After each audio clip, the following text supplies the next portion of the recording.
What is up, my loves, and happy Wednesday? I hope everybody's doing amazing. I wanted to come on today and talk about everybody's favorite topic, retail sales. And by everybody's favorite, I mean the topic that makes everybody like cringe a little bit when I'm like, tell me about your retail sales. Everybody's like, oh, do we really have to talk about it? And we do have to talk about it because it's so huge and so important. Lori, so glad you're here. Caitlin, so glad to see you. Happy Wednesday. Good to get a little FaceTime in, right? Sherry, so glad to have you here. So it's that awkward topic that nobody wants to talk about in their business, but we have to do it. Hi, Cruz, so good to see you. Virginia, so good to have you here. So if you already checked out my blog this week at brittseva.com/blog, I talked about 3 major missed opportunities when it comes to selling retail, but we're going to talk about 5 right now. We're going to dig a little deeper. This is also going to be very interactive. Michael, how are you, handsome? We're going to go a little more interactive, and I'm hoping you guys can give me some feedback. So I'm going to introduce myself before we dive into these retail challenges, and while I am introducing myself, would you let me know in the comments if retail is still a major part of your income? Like if you can say that retail sales bring you at least a few extra $1,000s a year, will you type in the word yes in the comments? And if retail is not accounting for a significant amount of your income at the end of each year, type in no. I would love to hear that. You guys, so nice to meet you. My name is Britt, and I'm a social media and marketing strategist just for hairstylists. My goal is to make your life as a stylist a little bit easier, a little bit more organized, help you to spend your time and money in the right places, quit wasting it in the wrong places so you can grow your clientele the quicker, faster, easier way using today's technology. It's never been easier to grow a clientele. You just have to understand the tools at hand to do so, and I'm here to share some of those things today. If you like what we're talking about, you can give me the Facebook thumbs up. You can tap those screens, give me the hearts. David says yes. Somebody else says yes, showing that retail sales always account for a significant portion of their income, and that's what I wanted to see in here. Also, my favorite part of doing Facebook Lives is interacting with you. Lori says it's not a significant part of her income. Awesome, Lori. Christine says yes, it is. So glad to have you here, Christine. My favorite part is the interaction. So feel free to type in the comments. Let's chat about it. Keep the conversation going, even if you're watching this on replay. Anika says no. Laura says no. And I love the mixed responses. Cheryl says no, because this is so where the industry is today. I was hoping there would be some yeses, and I'm waiting to hear from Caitlin where she lies. Tara says no, sad face. Cruz says yes, so we're at like a 50-50 split right now. Because I think there's this misconception that retail sales in the salon have died. Like that no stylists are making good money selling retail anymore. Alicia says yes. Congrats, Alicia. Awesome. Isabella says no. We're totally 50-50 split. And that is a BS excuse. And a lot of times when I coach stylists now, I'll ask like, how are your retail sales? And they're like, oh, you know, the industry. None of us can sell retail anymore. And that is a bold-faced lie. And that is you copping out and convincing yourself that you're in the same boat as everybody else and that nobody is selling retail anymore. And it's bullshit. It's just so not true because there are still stylists successfully selling retail. The difference is that stylists who are still selling retail evolved. And they learned that what worked 15 years ago doesn't work anymore. And they're shifting their strategies to make it happen. Kimberly says, hey, I'm so excited. I'm on track to double my retail sales this year from last year. Kimberly, yes, so happy to hear it. Bridget's here. Sean, what's the question? Sean, the question was, do retail sales count for a significant portion of your income? And by significant portion, I just mean, does it bring in at least a couple extra $1,000s a year for you? Amy Lee says, no, we aren't allowed to make money on retail. I'm going to talk about that today. So Sherry says, I just suck at it. Okay, Sherry, BS excuse, because you don't have to just suck at it. It's so easy to be good at it, but most of us are fearful because we didn't get into this industry to be salespeople, and so we create all these crazy ideas in our head of what it means to sell retail, which is just not true. So I'm going to go ahead and give you the opportunity to let go of all those old past resentment and weird feelings about retail sales and to step into a new world where retail sales are awesome and amazing. Okay, so the first thing that's holding us back in selling retail is the idea that no customer wants to buy from us anymore. Laura says, oh yes, couple thousand. Okay, good, Laura, that's awesome. Nobody wants to buy retail from us anymore. They just want to buy from Ulta and Amazon. Not true. I buy things at Ulta and Amazon, and the things I buy at Ulta and Amazon are things that people are not offering to me in my day-to-day life. So I get facials on a regular basis. When I've gone and gotten my hair done, if somebody suggests something to me and the way they present it is great, I will buy it from them. If somebody tries to sell me something and their sales strategy sucks, I will go to Ulta instead and save a few dollars. So there's some strategies we'll talk about that will get people to make the choice to buy from you instead of buying from Ulta and Amazon. But I think there's this idea that clients are only going to Ulta and Amazon to save $1. And they are, but they're also going there to get points. They're going there because it's convenient, and they are going there to save a few dollars. So we can't beat them. We have to join them. People complain about diversion. Oh, well, it's not going anywhere. It's the life that we're living, and we have to just roll with it, so you might as well get over that. You have to stop making those excuses. And if people are going to Amazon and Ulta and all those places because they want points and discounts, then you need to offer points and discounts. You can't beat them. You have to join them. So that's why we coach the things doing like reward systems and those kind of things. But there is deeper issues going on, so we will tackle those today. So I need you to release the idea that you are losing sales to Ulta and Amazon, because you're not. You're losing sales to the fact that you are not yet a good salesperson. We will dive deeper into that today. Okay, number 2, carrying too many lines. This is one of the things that breaks my heart. When I go into a salon, and sometimes it'll be like a really nice salon with a good reputation, I'll go into the salon and I'll look at the retail shelves and there'll be 6 different brands carried, and like a piece of me dies inside, because I know that the retail sales are suffering for it. And I understand the reason why you do it. You do it because you want to have Diva Curl for your curly haired clients. You want to have Redken because it's a comfortable price point for most people. You want to have Orbe because it's a high-end luxury line and you want to have that as an option. Then you want to have your vegan line for those who are organic, right? So you want to like fill all the niches with all the different retail lines, and before you know it, you look like you have a Walgreens inside your salon. And it's doomsday because it looks like you have a Walgreens inside your salon. And the challenge is, if I were to come to you and say, I have the best shampoo for you. It's one of these 15s, and we're going to determine from these 15 shampoos the best one for you. Or if I came to you and said, listen, Denise, I'm going all in on this line, and it's something I'm really passionate about, and I've really done my research, and this is a brand that I fully believe is superior to all other hair care brands, and it's why I've chosen to carry it in my salon. There's only 2 shampoo options. We'll choose the one that's right for you. Maybe one is for thin hair, one is for thick hair, one is for damaged hair, one is for healthy hair. I have no idea. We're going to choose the one that's right for you, but I know this is exactly what you need. It's so much easier. It's like the difference between when you go to a high-end restaurant, there's only 14 things on the menu, or when you go to McDonald's and you can have it your way and there's 45 options, right? So it's much easier to make a sale when you have a very small variety and you're like, man, I've gone all in on this because this is what I truly believe is the best.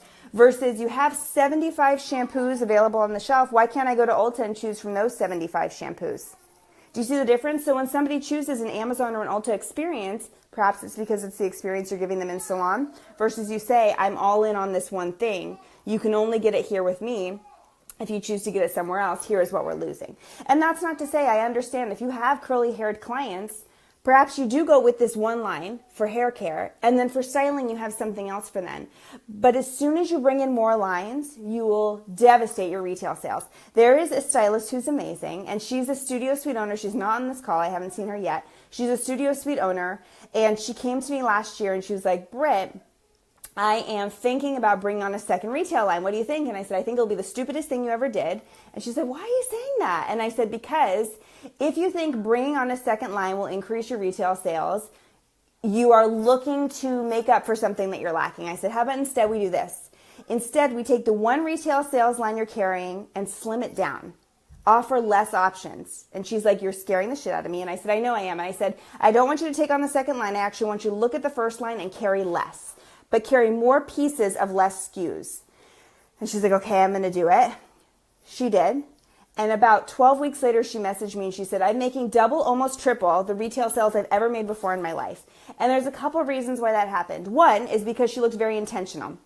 And that's moving on to number 3, creating effective retail displays. So she looked very intentional. It stopped looking like I'm a hairstylist and, oh, by the way, I sell retail. And it started looking like I'm a hairstylist. This is the brand I believe in, and these are the products you're going to need to take with you to maintain what we do today.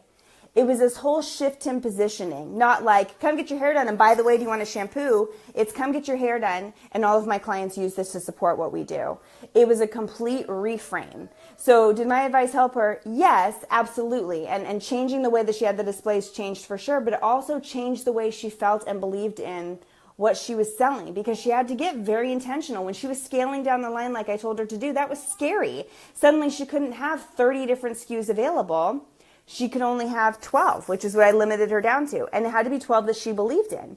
And what she ended up doing was choosing 12 SKUs. And I said, I always want them to be stocked 3 deep. Because if somebody walks up to your retail shelf and you have 1 piece of this and 2 pieces of that, and there's a gap here because that piece sold, it looks like you're running like a garage sale out of your salon. It doesn't look intentional at all. It looks very piecemeal.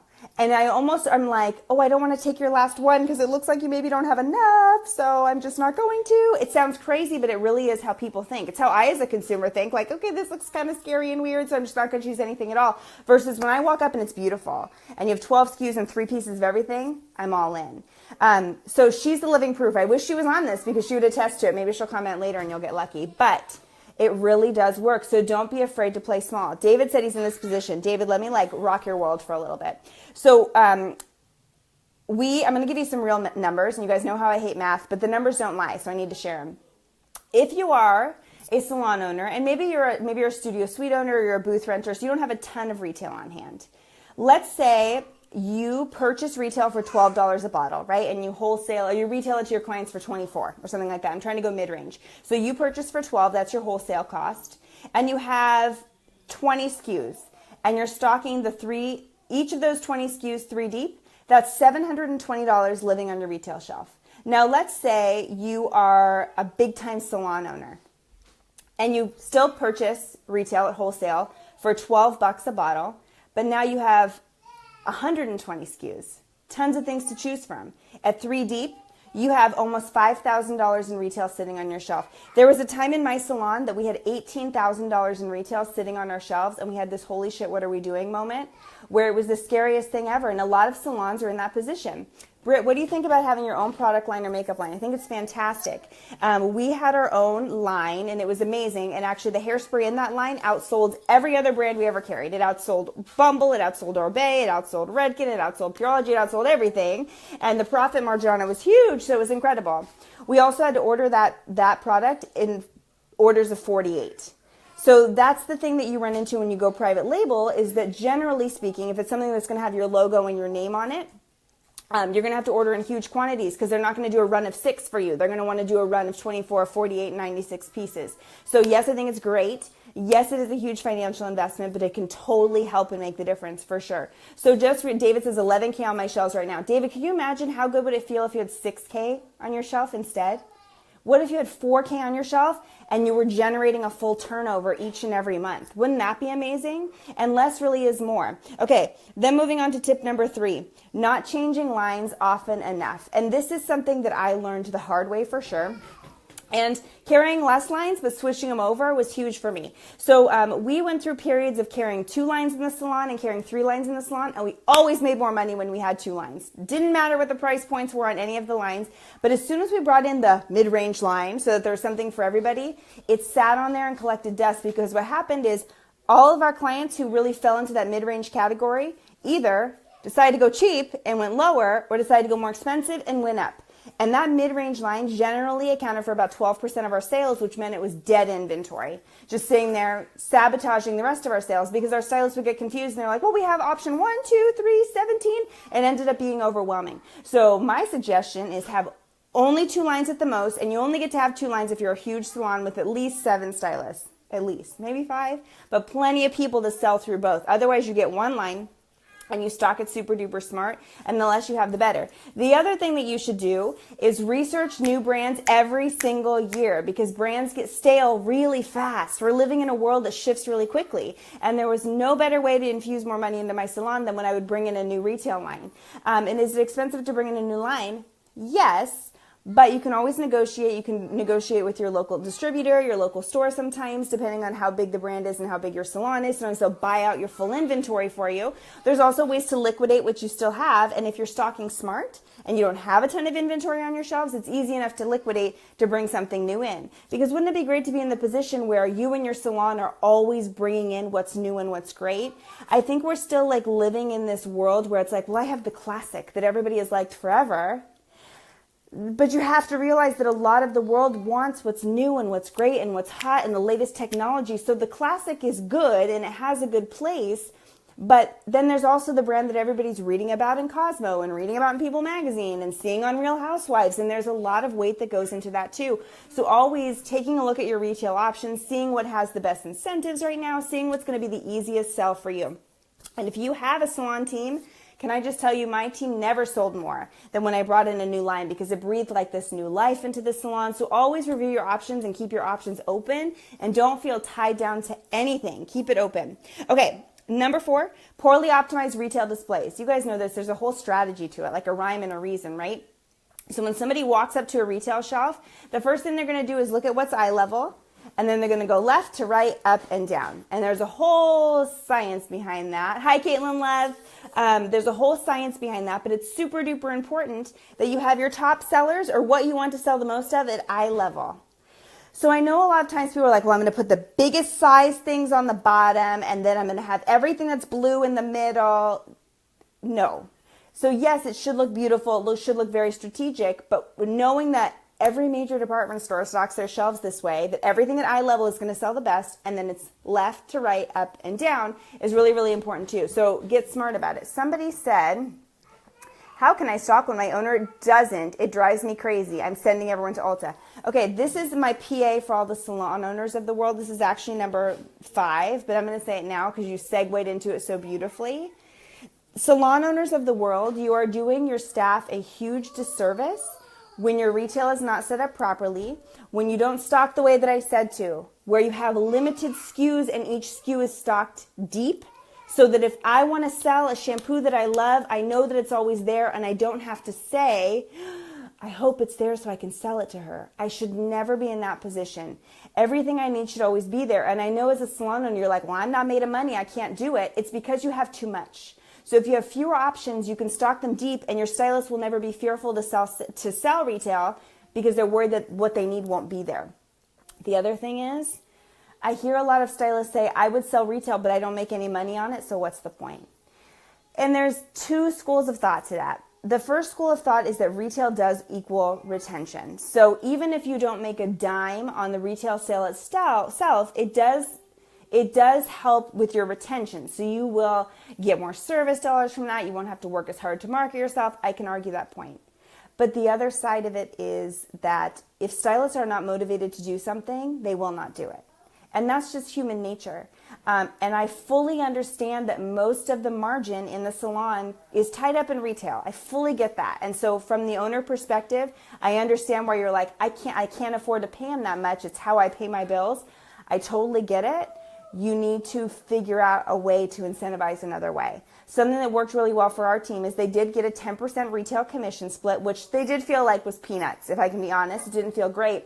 Instead, I offered them a profit share at the end of every quarter, and there was a threshold they had to meet. So if they sold enough retail to hit threshold A, I gave them an additional 5% chunk of the retail sales. If they hit threshold B, I could afford to give them an extra 10% of that chunk of retail sales. If they hit threshold C, it was 20% extra.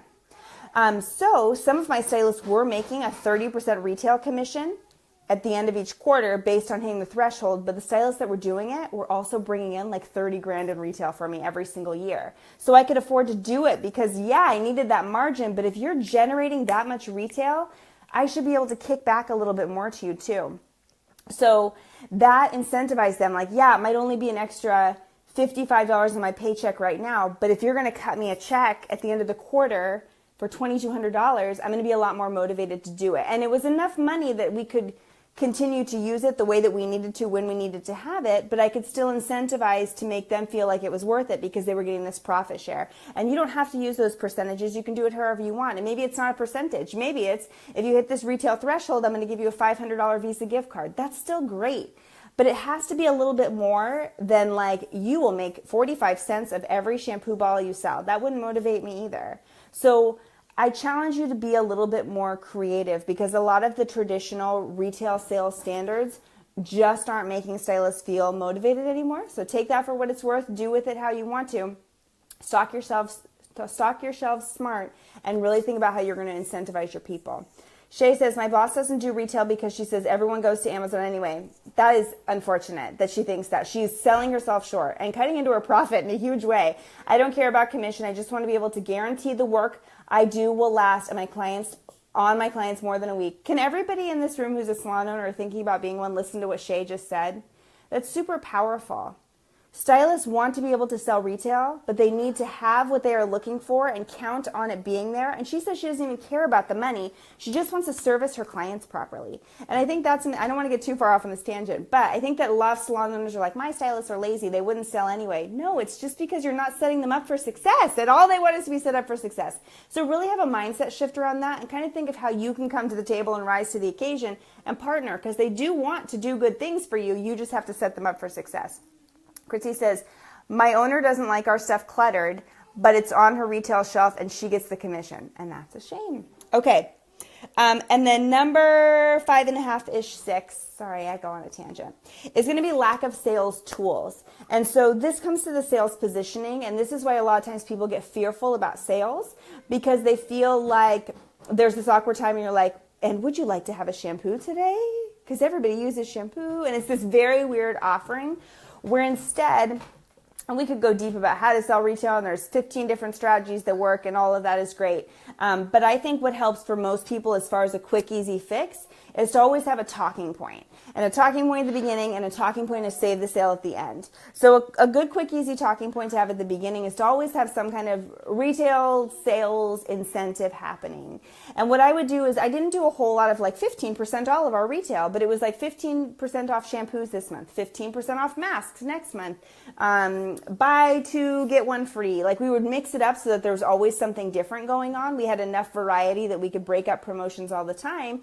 And it was an easy entry talking point to be like, I don't know if you've heard, but our shampoos are 15% off this month, especially for the guest who is the Amazon shopper, who thinks that that's good because they're saving $1.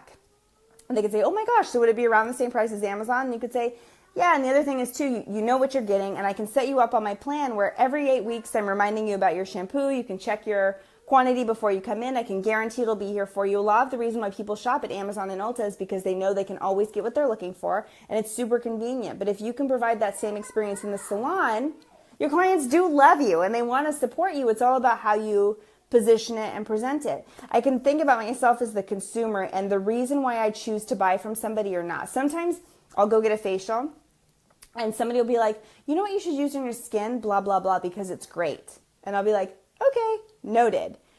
Or sometimes somebody will be like, okay, this is what we're using on your skin today, and I want to tell you the specific reasons why we're using it and why you're feeling the challenges you're feeling. I want to show you how to apply it. And it's like we go through this process together of you're teaching me how to use it, and now I feel like I'm understanding. You present it to me at the end. I feel like we've connected over this product, and now I have to buy it from you because I feel like it's our thing, right? Versus just being like, you should try this because I think you'd like it. You know what I mean? So it does depend on how you position everything. The other thing that I think helps to save a sale in the end is sampling. So if you're not already sampling, it's really powerful, because if sometimes a client will just say like, I'm not really interested, thank you. And maybe in the back of their mind, they're like, I'm going to go check it out at Ulta and see if it's cheaper. You can kind of come to the table with a little something more and be like, I totally get it. I know this is going to change your life. So what I'm going to do is I'm going to actually send you home with a sample, and I'm going to check in with you in a week. And if you are enjoying this, I'm going to set a bottle aside for you. And when you come back in, I'm going to give it to you at 15% off for your first time purchasing it. Man, it feels like then you're investing into them and you care about their experience and you want good things for them. And it's not just like, I'm trying to make my retail sale. It's, I know you need to have this because I know it's what's good for you and I care about you. So let's partner in your hair care together and make it happen. So we could dive deep and talk about retail a whole lot more. I have a whole retail sales guide in Thriver Society, but just some quick tips. I don't want you to get to a place in your career where you feel like retail is impossible or it's not as profitable as it once was. It 100% is. You have to have a mindset shift around it. So for the owners who are saying, I'm not going to stock retail anymore, everybody goes to Amazon. They're going to Amazon because you're not giving them what they're looking for. So make sure that you're always researching your options. You're stocking smart. Your shelves look beautiful and intentional. You're giving your people the tools they need to sell what they want to sell. and that you're always offering a retail experience to your guests. It's super important. If you are not offering retail to your guests, you are losing guests month after month after month. I would not go to a salon that didn't have retail that I could purchase. Just saying. So much love to you guys. Reinvest in your retail. You can head over to my blog at brittseva.com/blog if you would like to see more retail sales details. So much love to you guys, and I'll see you later this week. Bye, loves.